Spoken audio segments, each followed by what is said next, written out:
दोस्तों, हम सभी को जीवन एक बार मिलता है जिसे हम बेहतर से बेहतर और लंबा बनाने के लिए हर मुमकिन कोशिश करते हैं। पर जीवन और मौत के बीच बीमारी की तलवार हमेशा लटकती रहती है। लेकिन इस बात पर गौर करना होगा कि कुछ बीमारियों से लड़ने के लिए हमारा इम्यून सिस्टम ही काफी होता है, लेकिन कुछ बीमारियां ऐसी होती हैं जिसका इलाज ढूंढ पाना मुश्किल होता है। और उसी में से एक है एड्स रोग, जो HIV वायरस के संक्रमण से होता है। इस वायरस से निजात पाने के लिए वैज्ञानिक और डॉक्टर्स द्वारा 41 साल से कोशिश की जा रही है, लेकिन अभी तक इस जानलेवा वायरस की कोई वैक्सीन नहीं बन पाई है। दोस्तों, आज भी HIV से हर साल 5000 से ज्यादा लोग इन्फेक्टेड होते हैं और इससे बीमार लोगों को बीमारियां उन्हें मारे कि उससे पहले वो दिमागी तौर पर दिन ब दिन मरने लग जाते हैं। तो इसलिए आज हम इसी जानलेवा HIV वायरस के ऊपर चर्चा करने जा रहे हैं कि आखिर HIV होती कैसे है और ये इंसान से दूसरे इंसान में कैसे फैलती है, और पहली बार HIV किसको हुई थी, और क्या सच में HIV बंदरों से इंसानों में फैली, और क्या HIV और एड्स एक ही होते हैं। अगर दोस्तों ऐसे ही सारे सवाल आप लोगों के मन में भी आ रहे हैं तो वीडियो को आखिर तक जरूर देखें। सबसे पहले समझते हैं कि HIV है क्या। दोस्तों, HIV का फुल फॉर्म होता है ह्यूमन इम्यून डिफिशियंसी वायरस। ये एक तरह का रेट्रो वायरस है जो इंसानी शरीर में घुसकर इम्यून सिस्टम को कमजोर कर देता है। HIV शरीर में घुसकर शरीर में मौजूद CD4 कोशिकाओं यानी कि T सेल को नष्ट करने का काम करता है। साथियों, T सेल एक तरह की इम्यूनिटी कोशिकाएं होती हैं जो बॉडी को किसी भी तरह के इन्फेक्शन से लड़ने में मदद करती हैं, लेकिन HIV वायरस इसी इम्यून सेल को खत्म कर देता है। HIV वायरस किसी भी इंसान में संक्रमित खून के द्वारा और अनप्रोटेक्टेड सेक्स, किसिंग, सीमेन आदि से फैलता है। वहीं अगर किसी इंसान में HIV वायरस एंट्री करता है तो उस व्यक्ति को बुखार आना, ठंड लगना, लिम्फ नोड्स में सूजन, सामान्य दर्द, त्वचा पर लाल चकत्ते, गले में खराश, सर दर्द, जी मिचलाना और कुछ शुरुआती लक्षण हैं। क्योंकि ये लक्षण सामान्य फ्लू के समान है, तो इसलिए HIV वायरस से इन्फेक्टेड व्यक्ति डॉक्टर के पास जाना जरूरी नहीं समझते, और यदि डॉक्टर को भी वो दिखाते हैं तो डॉक्टर भी इन लक्षणों को सामान्य फ्लू की तरह ही लेता है, जिससे वो HIV टेस्ट नहीं करता और कुछ समय बाद ये सिम्टम खत्म भी हो जाते हैं। लेकिन अंदर ही अंदर ये वायरस अपना काम कर रहा होता है। ये सारे T सेल को खत्म कर रहा होता है और इंसान को अंदर से कमजोर बना देता है। समय बीतने के साथ HIV वायरस जैसे जैसे CD4 कोशिकाओं को नष्ट करता जाता है, वैसे वैसे शरीर कई बीमारियों की चपेट में आना शुरू हो जाता है। और दोस्तों, महीनों या सालों बाद इस वायरस का असर महसूस होने लगता है, लेकिन तब तक एड्स हो जाती है। एड्स का मतलब होता है acquired immunodeficiency syndrome. AIDS HIV infection का लास्ट स्टेज होता है, जो तब होता है जब वायरस के कारण शरीर के इम्यून सिस्टम बुरी तरह से क्षतिग्रस्त हो जाती है। इस समय तक इन्फेक्टेड इंसान के बॉडी में CD4 सेल्स, जिसे व्हाइट ब्लड सेल्स भी कहा जाता है, इसकी संख्या 200 प्रति माइक्रोलीटर या उससे भी कम हो जाती है, जबकि एक स्वस्थ इंसान के शरीर में लगभग 500 से 1600 प्रति माइक्रोलीटर CD4 की कोशिकाएं पाई जाती हैं।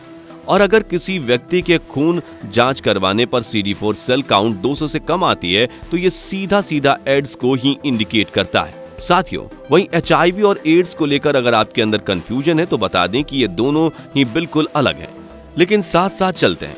दोस्तों, HIV एक वायरस है जो शरीर की इम्यून सिस्टम पर हमला करता है और जिससे इन्फेक्टेड व्यक्ति अन्य किसी इन्फेक्शन और बीमारी से लड़ने में असक्षम हो जाता है, जबकि एड्स एक सिंड्रोम है जो समय पर इलाज नहीं मिल पाने की स्थिति में HIV इन्फेक्टेड व्यक्ति में विकसित होता है। वहीं एड्स HIV इन्फेक्शन का एडवांस स्टेज माना जाता है और जिस व्यक्ति को एड्स हो जाता है उसकी मौत भी हो सकती है। हालांकि ध्यान देने वाली बात यह है कि किसी व्यक्ति को एड्स हुए बिना भी HIV हो सकता है, लेकिन HIV के बिना एड्स होना संभव नहीं है। दोस्तों, आज भी एड्स का कोई सटीक इलाज नहीं है, और यदि एड्स का पता ना चले या किसी तरह की कोई मेडिकल थेरेपी ना दी जाए तो ऐसे इन्फेक्टेड व्यक्ति का जीवन मात्र 2 से 3 साल ही होता है। और अगर ऐसे में उस इंसान के शरीर में कैंसर या कोई और घातक बीमारी हो जाती है तो ऐसे में यह उम्र और ज्यादा घट जाती है। वहीं जिस व्यक्ति को एड्स हो जाता है उन्हें न्यूमोनिया, टीबी, कैंसर आदि होने के चांसेस भी बढ़ जाते हैं। अब समझते हैं HIV एक व्यक्ति से दूसरे में कैसे फैलता है। दरअसल HIV से संक्रमित होने के लिए HIV संक्रमित ब्लड, सीमेन, वेजाइनल सिक्रेशंस आदि आपके शरीर में प्रवेश करना चाहिए। या और भी कई तरीके हो सकते हैं, जैसे कि अनप्रोटेक्टेड सेक्स करने से। यदि आप किसी एचआईवी संक्रमित साथी के साथ इंटरकोर्स करते हैं जिसका रक्त, स्पर्म या वेजिनल सिक्रेशन आपके शरीर में प्रवेश करता है, तो आपको भी एचआईवी हो सकता है। दूसरी वजह है बाय शेयरिंग नीडल्स। संक्रमित इंसान के द्वारा इस्तेमाल की गई सुई और सिरिंज को साझा करने से भी आपको एचआईवी या हेपेटाइटिस हो सकती है। तीसरा वजह है रक्तदान से। कुछ मामलों में वायरस ब्लड डोनेशन से हो जाते हैं, यानी जो इंसान एचआईवी पॉजिटिव है और अगर वो ब्लड डोनेट करता है तो ऐसे में जिस व्यक्ति को वो ब्लड दी जाती है उसे भी एचआईवी हो जाती है। इसके अलावा एचआईवी प्रेगनेंसी और ब्रेस्ट फीडिंग से भी होते हैं, यानी कि जो माताएं एचआईवी पॉजिटिव हैं वो अपने बच्चे को वायरस दे सकती हैं। प्रेगनेंसी के दौरान या स्तनपान के दौरान ध्यान देने वाली बात यह है कि एचआईवी साधारण संपर्क से नहीं फैलती, यानी कि एचआईवी पॉजिटिव व्यक्ति से गले मिलने, छूने या हाथ मिलाने से एचआईवी या एड्स नहीं पकड़ सकते। इसके अलावा एचआईवी हवा, पानी या कीड़े के काटने से भी नहीं फैलता। दोस्तों, आज एड्स के बारे में लोग जागरूक हैं, लेकिन 1980 में जब ये महामारी के रूप में फैली तो लोग इसके बारे में इतने जागरूक नहीं थे। एड्स की पहचान 1981 में डॉक्टर माइकल गॉटलिब द्वारा की गई थी और उन्होंने ये पाया था कि एड्स सिर्फ गे यानी कि होमोसेक्सुअल इंसान को ही होती है। इसलिए शुरुआत में एड्स को ग्रीड यानी कि गे रिलेटेड इम्यून डिफिशियंसी नाम दिया गया था, लेकिन इसके बाद उन व्यक्तियों में भी ये बीमारी पाई गई जिन्होंने कभी ब्लड ट्रांसप्लांट करवाया हो या जो व्यक्ति आईवी ड्रग्स का सेवन करता हो। फिर डॉक्टर्स को इस वायरस के स्टडी से पता लगा कि एड्स जैसी बीमारी कुछ बंदरों की प्रजातियों में पाई जाती है, और जब उन एड्स पीड़ित व्यक्तियों के सैंपल इन बंदरों के सैंपल से मैच की गई तो ये मैच हो गए। तब उनका अंदाजा यकीन में बदल गया, यानी कि एड्स बंदरों से इंसान में फैली है। तो अब सवाल यह है कि एड्स बंदरों से इंसान में फैली कैसे? दरअसल पहली बार 19वीं सदी में अफ्रीका के खास प्रजाति के बंदरों में एड्स का वायरस मिला था, और कहते हैं कि अफ्रीका के इन्हीं बंदरों से होते हुए ये बीमारी इंसानों में फैली। दरअसल अफ्रीका के कई जनजातियां बंदरों का शिकार कर उसे खाते हैं, इसलिए कहा जाता है कि बंदर को खाने से वायरस ने इंसान के शरीर में प्रवेश किया होगा। इसके अलावा ये भी कहा जा सकता है कि बंदर के शिकार करते समय एड्स वाले बंदर का ब्लड उस शिकारी के घाव या कटे हुए एरिया पर लग गए होंगे, जिस वजह से वायरस इंसान के शरीर में प्रवेश कर गया होगा। वहीं दोस्तों, कट हंटर हाइपोथेसिस थियरी की माने तो पहली बार एड्स का मामला 1959 में कोंगो में मिला था, जिसमें उस व्यक्ति की मौत हुई और उसके ब्लड सैंपल में पहला एचआईवी वायरस मिला। माना जाता है कि वह पहला एचआईवी संक्रमित व्यक्ति था और फिर इस तरह से सेक्स ट्रेड या अन्य माध्यमों से ये बीमारी अन्य देशों में पहुंची। 1960 में ये बीमारी अफ्रीका के हताती और कैरिबियाई द्वीप में फैली। दरअसल कांगो में हताती के लोग काम करते थे और वहां उनके द्वारा शारीरिक संबंध बनाए जाने से ये बीमारी दूसरों में फैली, और जब वे अपने घरों को लौटे तो वायरस उनके साथ हताती भी पहुंचा। हताती में फिर ये वायरस बहुत तेजी से फैला। उसका कारण था उनका ब्लड डोनेशन कैंप, और यही ब्लड बैग दुनिया के कई हिस्सों में पहुंचे। और उसके बाद 1970 में यह वायरस कैरेबिया से न्यूयॉर्क सिटी में फैला और फिर अमेरिका से बाकी दुनिया में पहुंचा। भाई दोस्तों, 1980 के बाद यह वायरस पूरी दुनिया में काफी तेजी से फैल गया, लेकिन भारत में इसका पहला मामला 1986 में सामने आया था। इस संक्रमण को सबसे पहले चेन्नई की रहने वाली कुछ सेक्स वर्कर्स में पुष्टि की गई थी।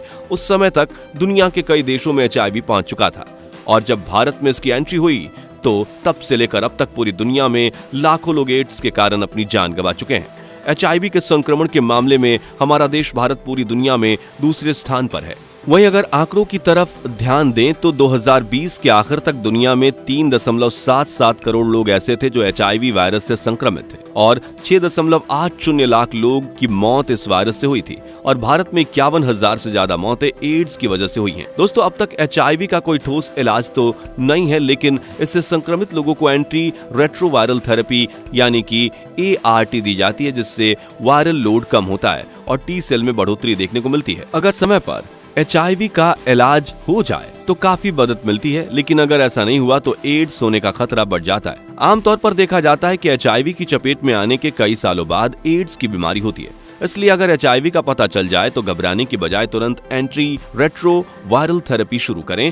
भले ही अभी तक इसका इलाज नहीं है, लेकिन दवाओं के जरिए इससे बचा जा सकता है और प्रिकॉशंस के जरिए इससे दूसरों में फैलने से रोका जा सकता है। तो ये थी दोस्तों एचआईवी एड्स से रिलेटेड कंप्लीट जानकारी। उम्मीद करता हूँ कि आपको ये वीडियो अच्छी लगी होगी। अगर वीडियो अच्छी लगी हो तो ऐसे ही और भी इंफॉर्मेटिव वीडियोस देखने के लिए हमारे चैनल को सब्सक्राइब करें और बेल आइकन को प्रेस कर दें। वीडियो को लाइक करें और ज्यादा से ज्यादा शेयर करें ताकि ये जानकारी ज्यादा से ज्यादा लोगों को पता चले, और कमेंट करके बताएं कि आपको हमारे द्वारा दी गई जानकारी कैसी लगी। धन्यवाद।